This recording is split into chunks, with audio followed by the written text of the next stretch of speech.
Assim como você está, feche seus olhos, curve sua fronte, vamos juntos orar. Bondoso Pai, muito obrigado porque podemos declarar a Tua bondade, o Teu amor, a Tua onibenevolência, o Teu cuidado, a Tua proteção. Obrigado porque os louvores nos aproximam de Ti. Te agradecemos muito pela oportunidade também de estarmos aqui nessa manhã, onde paramos um pouco nossas atividades para ouvir melhor o Senhor, para aprendermos da Tua palavra, e por isso pedimos que mais uma vez ela seja simples, ela seja clara, e ela possa trazer respostas para o nosso coração cansado e aflito. Portanto, Senhor, abençoe a todos nós aqui, não apenas nós que estamos aqui presentes, mas nossos familiares, as pessoas que nós amamos, onde quer que estejam, perto ou longe, que recebam as Tuas bênçãos e a Tua proteção nesse momento. Permaneça conosco, em nome de Jesus. Amém. Vocês sabem que uma das razões pelas quais eu gosto aqui desse espaço é por causa desse púlpito aqui, né? Eu fico pensando assim, em algum momento vão trazer alguns canapés. Mas é só uma brincadeira, não precisa ninguém trazer, certo? Queridos, hoje eu quero falar com vocês uma mensagem que ela é um pouco mais complexa, ok? Ela vai exigir de todos nós um pouquinho mais de concentração, mas ela é uma mensagem bíblica. Eu me esforçarei para simplificá-la e apresentar para vocês 3 grandes problemas da humanidade advindos do pecado. Vocês sabem que quando Deus criou a raça humana, Ele nos criou de maneira perfeita, éramos plenamente satisfeitos com aquilo que éramos, com os nossos pensamentos, nós tínhamos paz conosco, paz com o semelhante, paz com Deus. Mas desde que o pecado entrou nesse mundo, a degeneração humana é evidente a todos nós. Nós estamos num processo de involução e não de evolução, estamos definhando cada vez mais, moralmente, fisicamente, espiritualmente nem se fala. Mas 3 grandes problemas vieram em função do pecado. O primeiro grande problema que o pecado trouxe foi a nossa rebelião. Nós que éramos amigos de Deus e que tínhamos comunhão com Deus, nos tornamos inimigos de Deus, de maneira que hoje nós odiamos as coisas que Deus ama e amamos as coisas que Deus odeia. A rebelião nos separou de Deus. Esse é um grande problema. O segundo grande problema da raça humana é a morte. Nenhum de nós quer morrer. E todos nós sabemos que ela é inevitável para todos. Logo, nós precisamos resolver o problema da morte. Rebelião, morte, e o terceiro problema é o problema da maldade. Todos nós somos maus, a nossa natureza se inclina para aquilo que é errado, nós somos egoístas, orgulhosos, presunçosos, soberbos por natureza. Nós já nascemos assim. O Salmo 51, Davi lhe declara, em pecado me concebeu a minha mãe. Então, essa é uma triste realidade da nossa raça. Nós somos assim. 3 problemas, a nossa rebelião, inimizade com Deus, o problema da morte e também o problema da maldade. Esses 3 problemas precisavam ser resolvidos a fim de que eu e você pudéssemos ser reintegrados à videira verdadeira, a fim de que eu e você pudéssemos ter esperança de vida eterna. E o primeiro verso que eu gostaria de repartir com vocês está no livro de Atos, no capítulo 17, no verso 28. Se você trouxe sua Bíblia, você pode abri-la no Novo Testamento, logo depois dos Evangelhos, ao relato dos Atos dos Apóstolos, aquilo que eles fizeram. E no capítulo 17, no verso 28, eu quero ficar só com a primeira parte dele, Atos 17, verso 28. Deixa eu achar aqui na Bíblia, ok. Atos 17, 28 diz assim, pois nele, ou seja, em Deus, nele vivemos, nos movemos e existimos. Agora, para pensar comigo.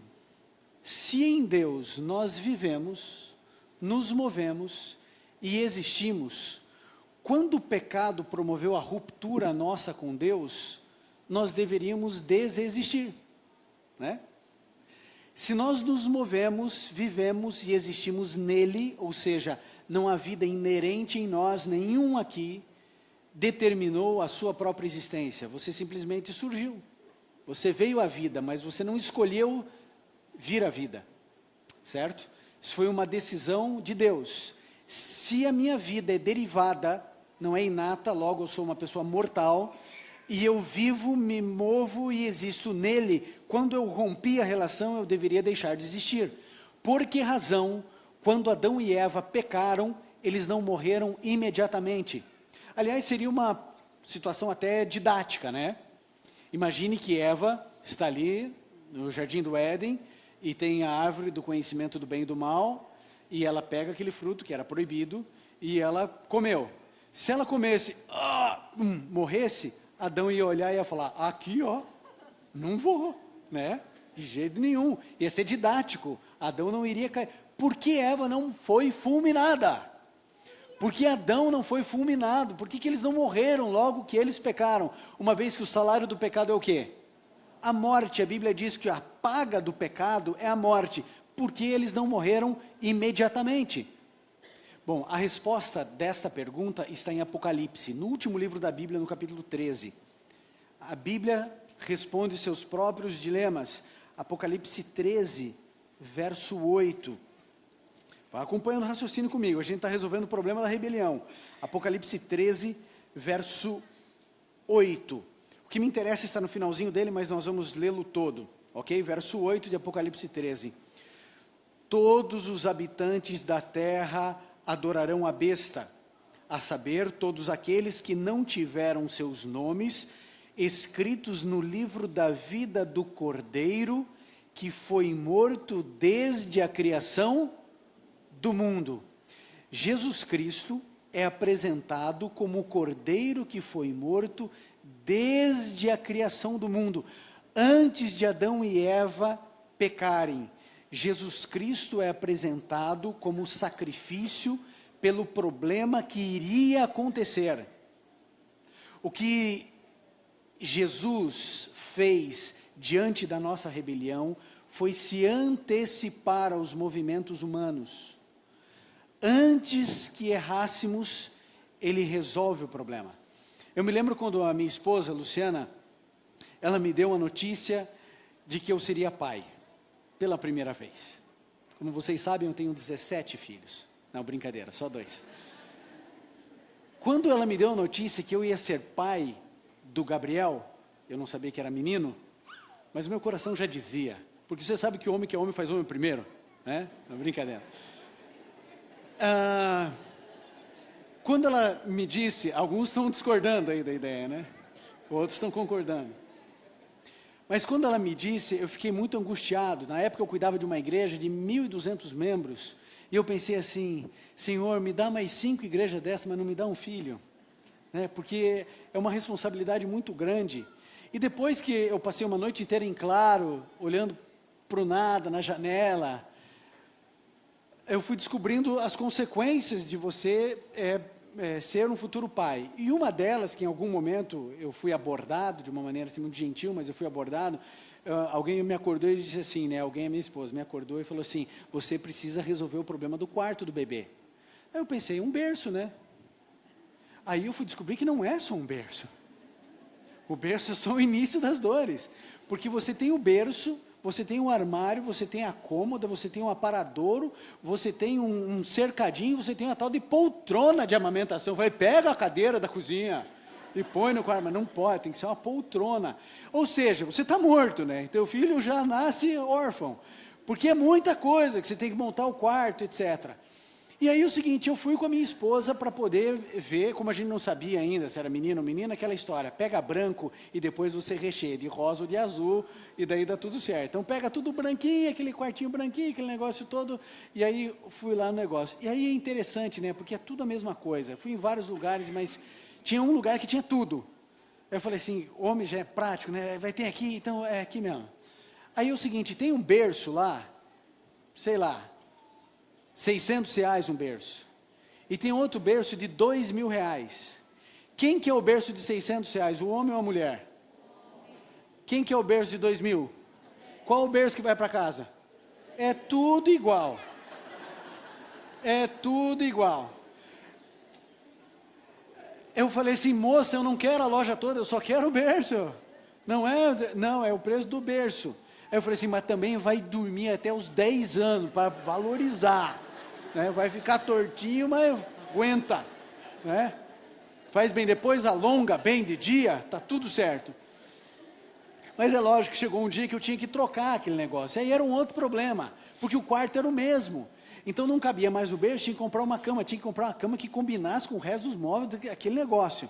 Aí eu fui na mesma loja para comprar uma cama, etc e tal, comprei a cama. Comprei a cama e pai de primeira viagem, aquele negócio, quando está lá a cama montadinha, estou olhando e falei assim, ele vai rolar e vai cair. Ele já tinha caído umas 12 vezes comigo, ia cair mais, né? Falei assim, não, esse menino não aguenta mais cair, tem que comprar um aparador. Eu cheguei na loja, não tinha aparador, sabe aquele aparador de cama, né? Que combinasse com a cama. E eu falei assim, bom, a internet está aí para salvar a gente, lá vai, Mr. Google, me ajuda. E aí o aparador, e aí procura, achei um joinha que ia combinar direitinho. Onde tinha? No Rio de Janeiro. Eu morava onde? Mato Grosso do Sul.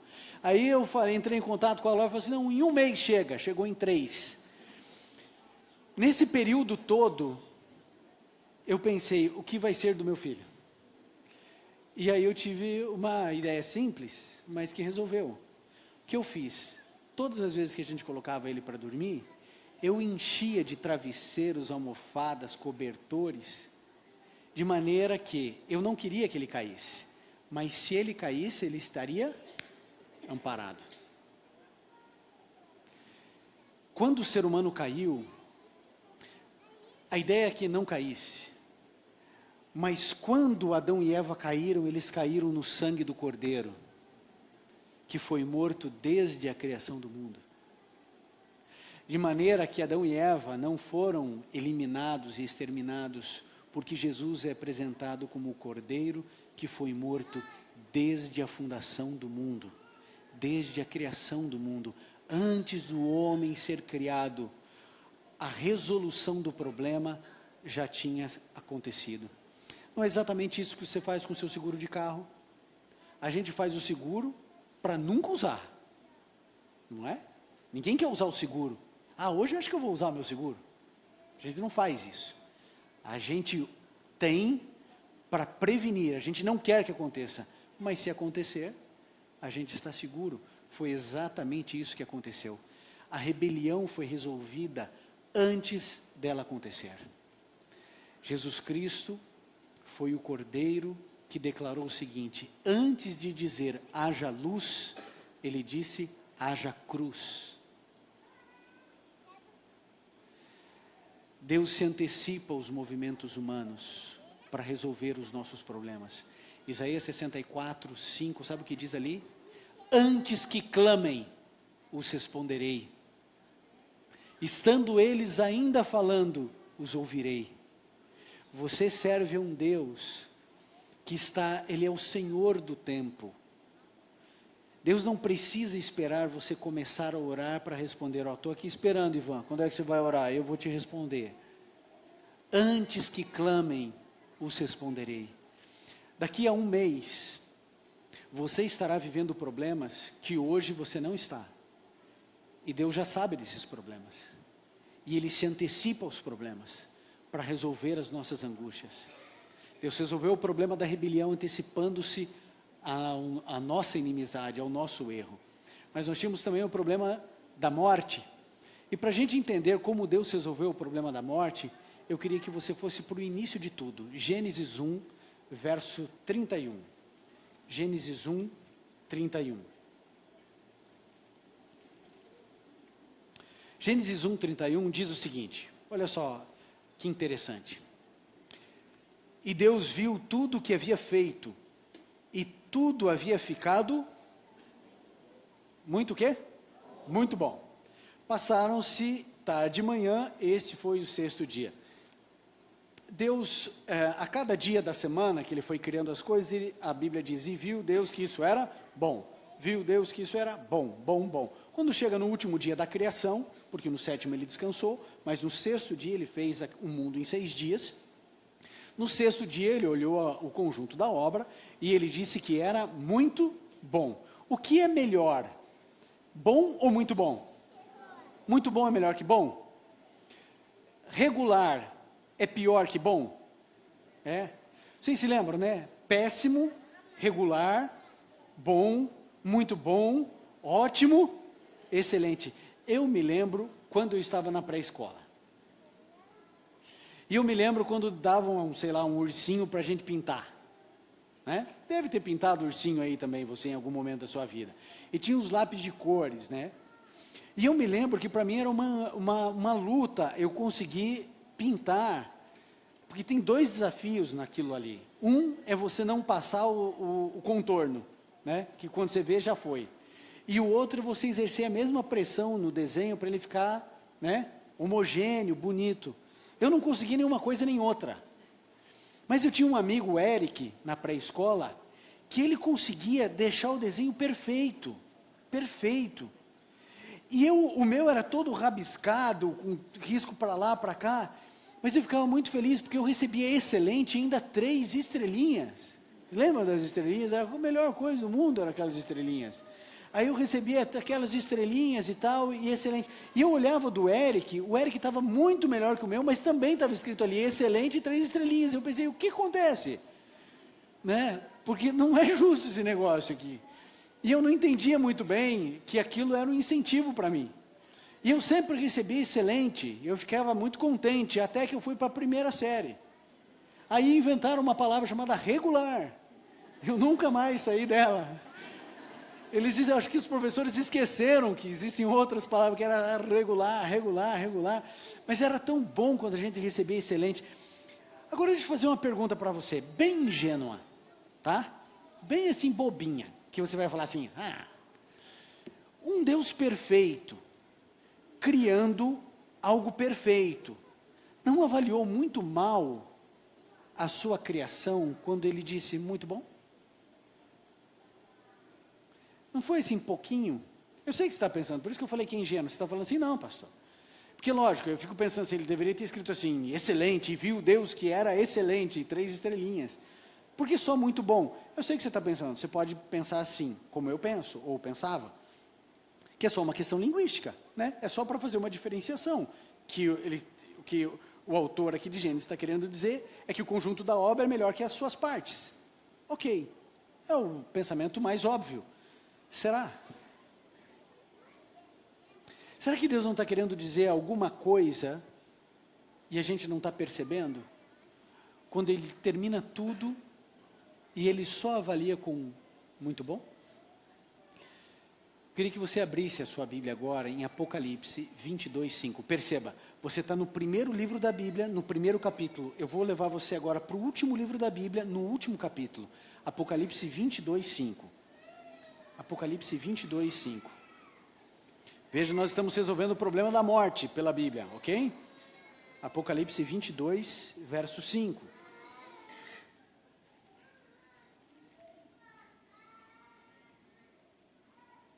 Apocalipse 22, verso 5. Olha só o que diz.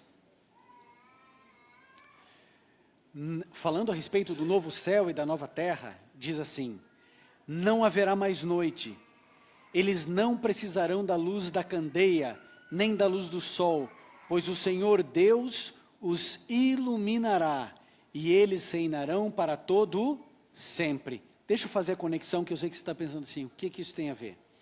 Você se lembra da criação? Todo dia houve tarde e manhã, tarde e manhã, tarde e manhã. Não é estranho, a gente não fala assim manhã e tarde? Por que tarde e manhã? Porque historicamente e fisicamente, a primeira parte do dia sempre é a parte escura, por uma obviedade. Imagine o seguinte, mais algumas horas, e o que vai acontecer? O sol vai se pôr. Quando o sol for embora, acabou o quê? Acabou o dia. Logo, a primeira parte do outro dia é a parte escura. Hoje, por uma questão de globalização, e isso é muito moderno, da idade moderna, essa convenção de que o dia começa no meio da madrugada, fisicamente não tem lógica. Ela é importante para todos nós, os fusos, as passagens aéreas internacionais, mesmo nacionais num país como o nosso. Então é importante isso, meia-noite é a diferença de um dia para outro dia, está tudo certo. Mas fisicamente não faz sentido um dia começar no meio da madrugada, pensa. Quando que o dia acaba? quando o sol vai embora. Logo, a primeira parte é a parte escura. Sempre foi assim em todas as culturas de toda a raça humana. Isso é muito recente, aqui da Idade Moderna. Primeiro a tentativa de convenções, outras convenções tentaram-se, e até que se estabeleceu essa, e essa pegou no mundo inteiro, ok? Então essa ideia de começar um dia meia-noite, isso é recente para a raça humana. Funciona, mas ela fisicamente não tem lógica. Quando o dia acaba, começa o outro. É por isso que a Bíblia coloca dizendo, tarde, manhã, porque a primeira parte de um dia de 24 horas é a parte escura. Então perceba que desde a criação existia noite e dia, noite e dia. Aqui vocês também funcionam assim? Tem noite e dia aqui? Tem ou não? Tem, né? No lugar que eu moro também tem noite e dia, todo dia é assim. E desde que o mundo é mundo é assim, porém pelo texto que você leu, diz o seguinte, que no novo céu e na nova terra não haverá o quê? Não haverá o quê? Noite. No novo céu, na nova terra, nessa terra restaurada, não haverá noite. Aí eu pergunto para você, o que você acha que é mais significativo e importante? Aquilo que é original ou aquilo que é eternal? O que é melhor, o original ou o eterno? O eterno. Sabe o que Deus fez? Deus sabia que nós iríamos pecar, e por isso Ele fez um planeta provisório.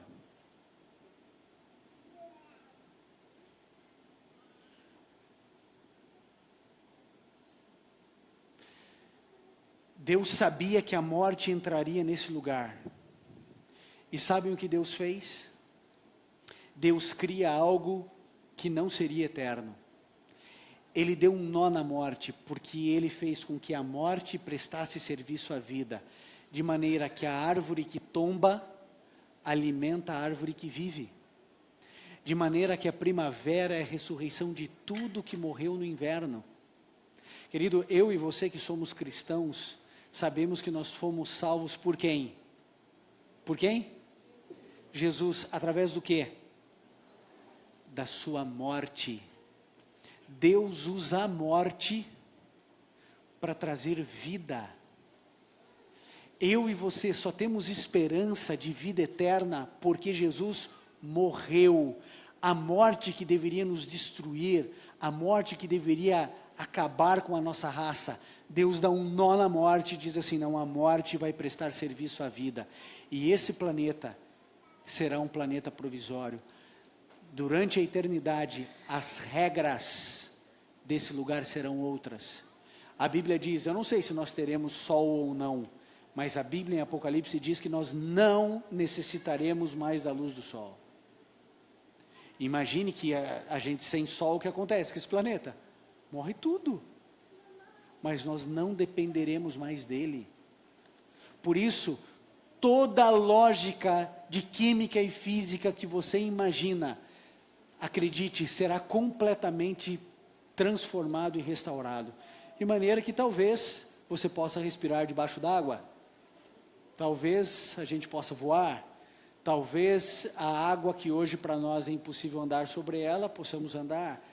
Eu não sei o que estará reservado para nós na eternidade, mas Deus criou esse planeta de maneira provisória, porque a Bíblia declara que tudo isso aqui será destruído, será purificado, será destruído e Deus fará tudo novo, de novo, para mim e para você, tudo restaurado.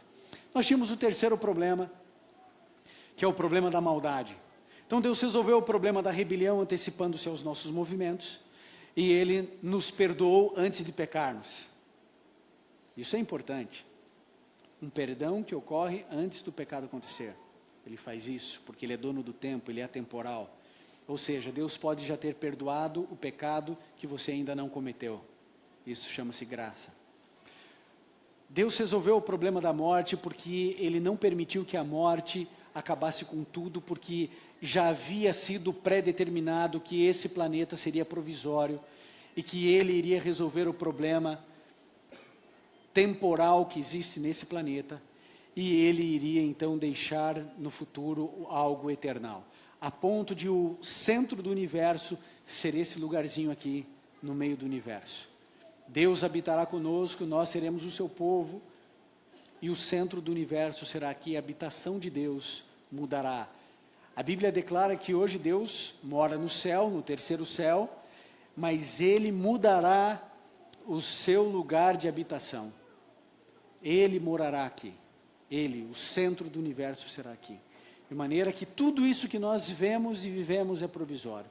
E o terceiro problema é o problema da maldade. E esse é um grande problema. Porque às vezes a gente acha que nós somos pessoas boas, né? A gente fala assim, não, eu sou uma pessoa boa. Sou uma pessoa boa, nunca fiz nada de mal para ninguém.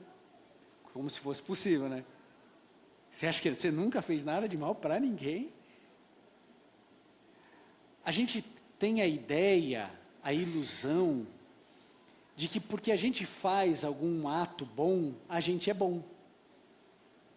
Mas, por exemplo, Al Capone, ele mantinha orfanatos, ele amava crianças, mas ele era bandido, assassino, mandou matar quantos policiais, oprimia quantos comerciantes, era bandido. Mas ele tinha bons atos, ele adorava crianças, ele cuidava de orfanatos, mantinha orfanatos. Não é porque você faz coisas boas que você é uma boa pessoa. Aliás, eu e você somos maus. A gente tem a impressão de que funciona assim, no mundo existem pessoas boas e pessoas más. Aí você fala assim, é mesmo? E quem são as pessoas boas? As pessoas boas sou eu, a minha família e as pessoas que eu amo, são as pessoas boas. Ah, é? Ok. Quem são as pessoas más? As pessoas más são todas as pessoas que não gostam de mim e o Estado Islâmico, né? Então, a gente faz essa dicotomia, né? Então, os bons e os maus. Gente, quando Deus olha do céu, Ele não vê assim. Quando Ele olha do céu, Ele só vê gente má. Porque a Bíblia diz que não há um justo sequer.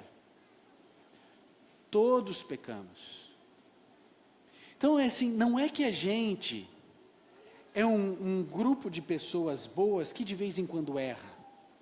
Nós somos pessoas más que de vez em quando, sem querer, acertam alguma coisa. Essa é a realidade humana. Então, a maldade, ela é horrível. Sabe por que a maldade é desesperadora? Porque ela está enraizada dentro de mim e de você. A gente é egoísta. E é muito egoísta. Muito egoísta. Existem situações cotidianas que a gente pode perceber isso, desde pequenininho, né? A criança que pega o brinquedo e não quer repartir. Aí ela está brincando com esse brinquedo. A outra menininha vai lá e quer brincar. Não, não deixo. Aí a outra menininha, assim, né? Vai brincar com o outro, ele vai lá e ainda pega o outro antes. Já viu isso? A gente já viu isso. Talvez você tenha feito isso, né, em algum momento da sua infância. Porque a gente é assim, e a gente continua sendo assim, não é? A gente é egoísta. Quem aqui quer dar o seu carro para a pessoa que está ao seu lado? Tem alguém? Alguém se habilita? Quer dar o seu carro para a pessoa que está do seu lado? Não vai dar. Eu posso fazer 10 apelos aqui, dê para o seu semelhante aí, você não vai dar. Aí você fala assim, não, pastor, mas isso não é uma questão de egoísmo, isso é uma questão de, eu suei, eu batalhei, isso é meu, eu comprei, eu tenho a nota fiscal, eu me esforcei. Que se esforçou nada? Quem te deu foi Deus. Se eu não tivesse saúde, coração, quem deu essa inteligência que você tem, capacidade, talento, quem deu para você? Mas a gente não dá as coisas que a gente tem de valor. A gente entrega para o outro aquilo que não vai fazer falta para a gente, não é? A gente pega e dá uma esmola ali para o indivíduo. Alguns dão 50 reais e não faz diferença. O outro vai dar os 5 reais porque os 5 reais não faz diferença. Mas a gente só dá o que não faz diferença. A nossa natureza é assim. Nós somos orgulhosos. Já viu essa expressão, eu não sou capacho de ninguém? Já viu isso? Por quê? Porque a gente tem que se valorizar, né? Nós somos uma sociedade perdida, a gente vive entre as nossas neuroses e as nossas psicoses. Nós nos frustramos de uma dieta a outra dieta. Uma sociedade onde o acúmulo do dinheiro, da poupança, dá de 10 no altruísmo e na ajuda ao próximo, ao semelhante. Nós vivemos hoje uma crise no mundo de refugiados, e a gente vê países significativos, importantes, simplesmente fechando as portas para os refugiados. Vocês sabem qual é o país que mais deveria receber refugiados muçulmanos no planeta? Sabem quem ou não? Nem ideia? Israel. Porque eles também eram de uma religião diferente, eram judeus, e na Segunda Guerra, a Inglaterra recebeu judeus, Estados Unidos recebeu, Austrália recebeu, Canadá recebeu, refugiados de guerra. Hoje você vai em Alepo, o maior assentamento de refugiados aí do planeta, e você encontra lá mais de 100 mil pessoas, mais de 300 mil pessoas, das quais 100 mil nasceram ali, sabe por quê? Porque já tem mais de 10 anos que o negócio vai crescendo, crescendo, crescendo. E a gente diz assim, não, mas a gente não tem condições de receber. A gente tem condições, o Brasil tem, a Venezuela tem, a Bolívia tem, porque a miséria deles é muito maior do que qualquer país subdesenvolvido. Nós fazemos isso porque nós somos egoístas mesmo. É assim que nós somos. E enquanto isso, centenas de milhares de pessoas fogem, desesperadas, da dor, desesperadas, fogem. E vejam, essas pessoas que são refugiadas, nos seus países de origem, eram engenheiros, advogados, professores, comerciantes, empresários, que hoje vivem na miséria. As pessoas que saíram da Síria e que estão no Líbano, elas foram recebidas, mas não inseridas na sociedade. Não há emprego para elas. Quando o emprego existe, o que pagam é salário de fome. Profissionais, famílias inteiras. Mas a gente não está nem aí, né? Porque a gente conseguiu uma vaga no estacionamento, está tudo bem.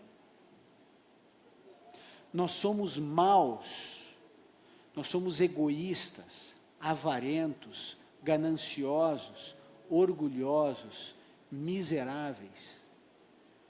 Esse sou eu, e esse é você. E Deus precisava resolver o problema da maldade. Deus precisava resolver isso dentro de nós, porque isso nos destrói, a gente se mata, exatamente porque somos assim. E Deus precisava resolver o problema da maldade, e Deus vai resolver. Deus tem duas maneiras de resolver o problema da maldade. Uma delas é transformando você, é dando para você um novo nascimento, é fazendo um transplante de alma, de coração, de mente, renovação do entendimento. Deus pode transformar você, de maneira que cada vez mais você se assemelhe a Jesus, e cada vez menos você se assemelhe a você mesmo. Isso chama-se conversão, transformação. As pessoas podem ser transformadas. A pessoa que fazia o mal aos outros, ela pode agora não fazer. Aquele que era desonesto pode se tornar honesto. Aquele que era agressivo, violento, irracível com os filhos, ele pode se tornar um pai calmo. O indivíduo que vivia tirando sarro dos outros e humilhando os outros, porque é mais inteligente, porque tem um raciocínio mais rápido, ele pode agora ser mais sensível. Isso é transformação. Deus pode mudar a minha maldade, me transformando, me dando um novo coração. ele pode acabar com a maldade dentro do meu coração dessa maneira, ele pode me converter, pode ser através da conversão, ou ele pode acabar com a maldade me destruindo. Porque a maldade, amigo, não é algo etéreo que fica vagando por aí. A maldade só existe quando ela é encarnada, né? Essa caixa de som, por exemplo, ela não é essencialmente nem boa nem má. Ela não pensa, ela não age, ela não faz nada. Esse carpete, essa mesa. A maldade, ela precisa ser personificada. Então, a maldade só existe se existe a raça humana. Ok? A maldade. Deus ou converte a gente ou mata a gente. E Ele vai usar as duas coisas. A Bíblia diz isso. Deus nos dá uma oportunidade. Entenda o que aconteceu. Quando Adão e Eva pecaram, eu não tive culpa nenhuma nisso, eu não estava lá. Que culpa tenho eu da escolha deles? Eles escolheram, eu não pedi para nascer num mundo miserável como esse aqui. Não queria nascer aqui, porque ele preferia ter nascido anjo. Podia estar aí cuidando de você, inclusive. Né? Gente, eu não sou culpado pela escolha de Adão e Eva. Por outro lado, eu também não tenho responsabilidade nenhuma na vitória de Jesus Cristo na cruz do Calvário, quando Ele venceu o pecado. Eu não tenho culpa pelo erro deles e não tenho parte na vitória de Jesus. Logo, eu tenho que escolher se eu quero aquilo que Adão escolheu ou se eu quero aquilo que Jesus escolheu. Então, Deus diz assim: eu trouxe você à vida, eu sou responsável por você. Você não pediu para nascer, você não pediu a cor dos seus olhos, você não pediu a família. Eu escolhi um lar, eu escolhi um lugar, eu escolhi você e eu trouxe você à vida. Você pode escolher se você quer encerrar, eu deixo você livre, você pode encerrar a sua vida, ou você pode continuar eternamente através de uma transformação. Só que você precisa escolher se você quer a derrota de Adão ou a vitória de Jesus na sua vida. É uma escolha. Quando Jesus voltar a essa terra, você será transformado e você será 100% bom. Como pode então, se a gente é muito mal, como que a gente faz boas ações? Sabe por quê? Porque Deus empresta a bondade dele para você. Quando você faz uma coisinha boa, seja qual for, é porque Jesus entregou e emprestou a bondade dele para você. Sabe quando você ajuda alguém na rua? Esse ato de bondade foi Jesus quem promoveu. O ponto é de Jesus, não é seu. Eu fiz isso acho que umas 2 vezes na minha vida. Eu saí de casa com uma nota de R$50 no bolso. E eu pensei, esse dinheiro vai ser para o guardador do carro. Não importa quem seja. Só para eu ver a reação. Eu me lembro que eu parei perto do Mercadão em São Paulo. E chegou um menininho. Eu já comecei a rir, né? Eu falei, que bom que é um menininho, né? Aí o menino disse assim, tio, bem cuidado, né? Eu sei que não vai estar bem cuidado. Eu sei que é uma extorsão. Eu sei que alguns definem valores lá em São Paulo. Falam assim, tem vintão, senão vai embora. Já sai daí que tem lugar. Não importa, ele faz isso, sabe por quê? Porque ele é mau como eu sou mau. Ele faz isso porque ele está tentando sobreviver. E aí eu fiz o que eu tinha que fazer. Quando eu voltei, entreguei o dinheirinho para o menino. Você consegue imaginar a alegria dele? Porque ele não sabia como reagir. Ele pegou, olhou para mim, pegou. Eu não sei se ele ficou pensando que eu queria troco, não sei. Aí ele falou assim, ele fez assim, ele nem falou nada. Ele deu um sorriso lindo, me ajudou como pôde para eu sair ali do lugar. Na segunda vez, foi um deficiente mental, você via que ele tinha um atraso. Ele não sabia o que fazer para me agradar. Quando eu fiz isso, você acha que eu fiz isso porque eu sou bom? De forma alguma. Qualquer ato de bondade que você faça não é mérito seu, é mérito de Jesus. Porque a Bíblia diz que o querer e o efetuar vem de Deus. A minha natureza é má. A minha natureza é ligar para a polícia e falar assim: meu amigo, eu já pago imposto, eu estou pagando aqui a zona azul, eu não quero saber de você olhando para o meu carro, você vai cuidar da sua vida, vai trabalhar, lá. A gente não faz isso porque a gente tem medo, mas a gente queria fazer. A nossa natureza é essa. Quando a gente sai da casinha e faz uma coisa boa, não é mérito nosso. A bondade que existe dentro de você, sabe esse dom da hospitalidade? Alguns aqui têm dom da hospitalidade. Nós temos uma recepção extraordinária aqui. Esse dom é de Deus. O mérito é de quem? É de Deus. Quando você ajuda, sei lá, o Teleton, quando você ajuda uma entidade, a ACD, são crianças lá com câncer, quando você vai e faz a sua contribuição, querido, não é mérito seu, o ponto é de Jesus, é o nome de Jesus que é glorificado, é o nome dele que precisa ser exaltado e não o seu. Você sabe que uma vez eu estava numa igreja e eu precisava colocar ar-condicionado, tinha que reformar tudo aquilo, ar-condicionado complicado, não tinha mais o que fazer com aquilo, e aí começou a campanha de ar-condicionado, aquele negócio todo, vamos lá, isso aqui, aquele negócio todo. De repente chegou um irmão, chegou para mim num canto e falou assim: pastor, eu vou dar o ar-condicionado inteiro da igreja. Aí eu falei assim: oh, coisa boa, não vou mais precisar fazer a campanha. Ele falou assim: eu vou dar, eu só queria que o senhor fosse lá na frente comigo e me agradecesse. Gente, sabe por que ele fez isso?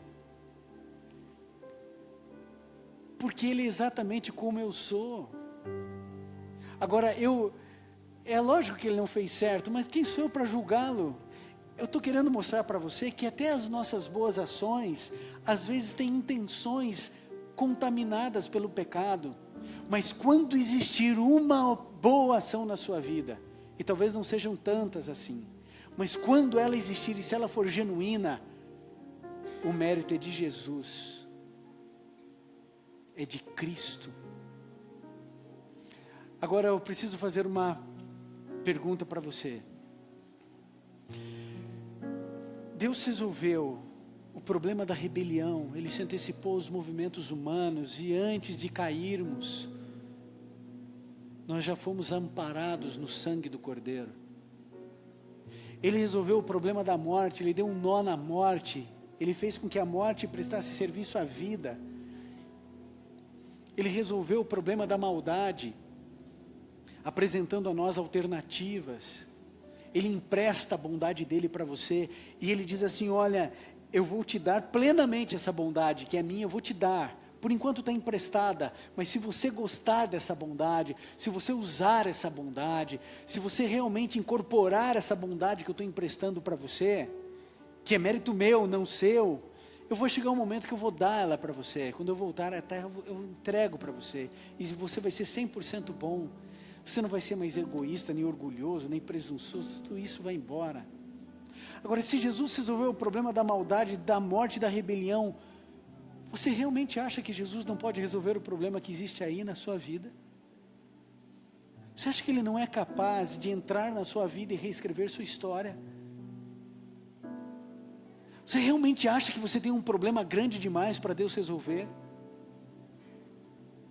Seja sincero, você realmente acha que Jesus não pode restaurar o casamento? Porque para você talvez seja impossível, mas as impossibilidades dos homens sempre foram oportunidades de Deus. Amigo, eu não sei quem é você, eu não sei o que você tem passado, eu não sei que tipo de lágrimas você derrama, eu não conheço as feridas abertas aí dentro da tua alma, que não cicatrizam, mas eu queria pedir que você desse uma chance, só uma chance para Deus. Ele não precisa de duas, Ele só precisa de uma chance, para entrar na sua vida e reescrever a sua história. Deus tem a capacidade de arrumar tudo que você bagunçou. Ele limpa tudo que você sujou. Ele coloca no lugar tudo que está desarrumado. Tudo que Deus quer é que você dê uma chance para Ele. Ele não precisa de duas. Se você der uma chance a Ele, Ele vai transformar a sua vida. Ele resolve o seu problema e Ele devolve para você o seu sorriso. Que Deus abençoe você. E tenha certeza que às vezes a gente não vai entender tudo, mas se a gente confiar nele, o nosso fim será um final feliz. Que Deus nos abençoe.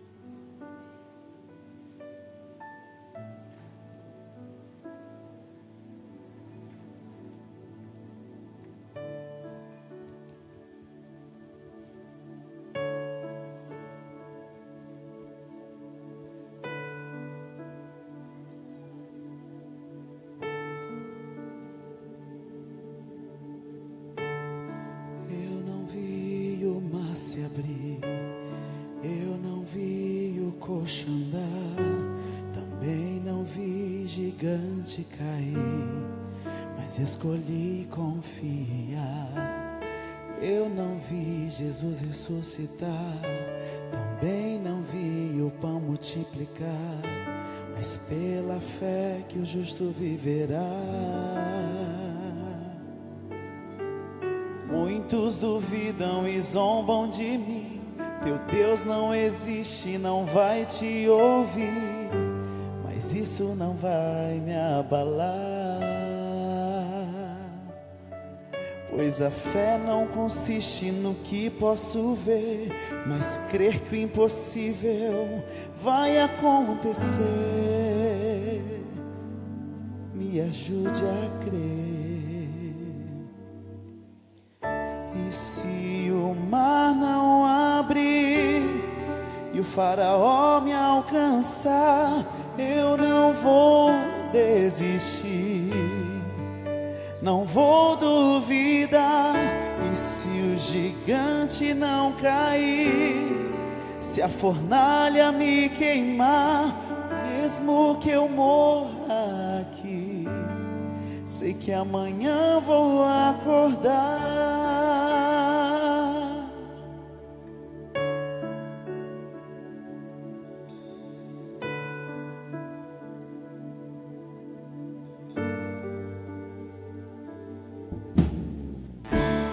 Eu não vi o mar se abrir, eu não vi o coxo andar, também não vi gigante cair, mas escolhi confiar.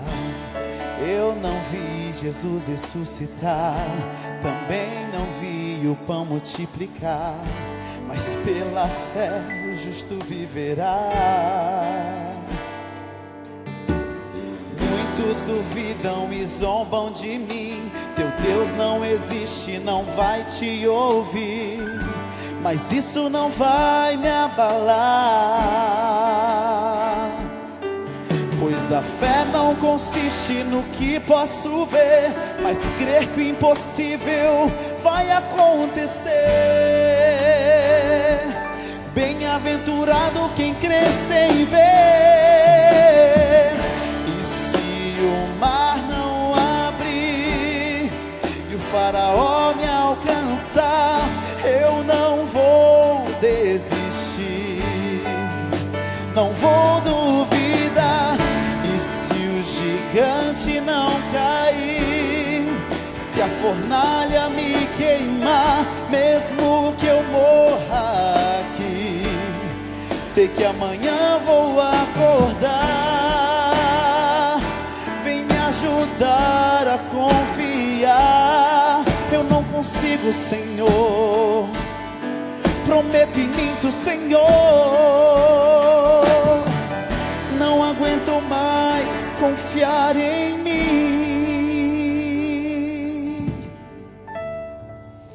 E se a doença não curar, o emprego não vingar e o filho não voltar,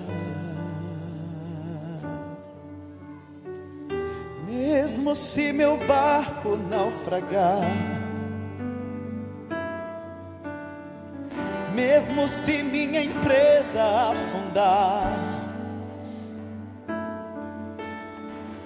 mesmo que eu morra aqui, sei que amanhã vou acordar. E se o mar não abrir e o faraó me alcançar, eu não quero desistir, Senhor, não quero mais duvidar. E se o gigante não cair, se a fornalha me queimar, mesmo que eu morra aqui, sei que amanhã vou acordar.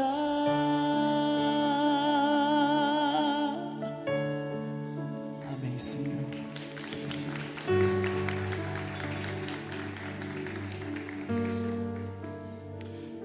Vamos ficar em pé e vamos orar ao Senhor.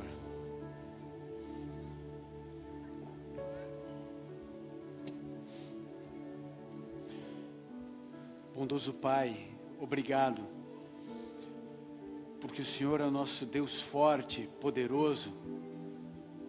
O Senhor é o Pai da eternidade, o Príncipe da paz. Nós te agradecemos porque o Senhor resolve os nossos problemas antes deles surgirem.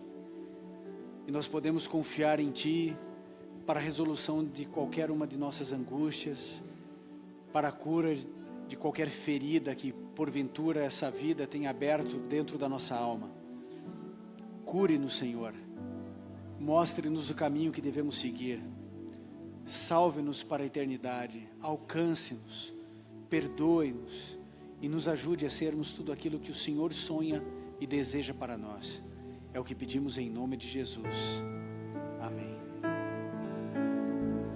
E se o mar não abrir e o faraó me alcançar, eu não quero desistir, Senhor, não quero mais duvidar. E se o gigante não cair, se a fornalha me queimar, mesmo que eu morra aqui, sei que amanhã vou acordar. Aleluia.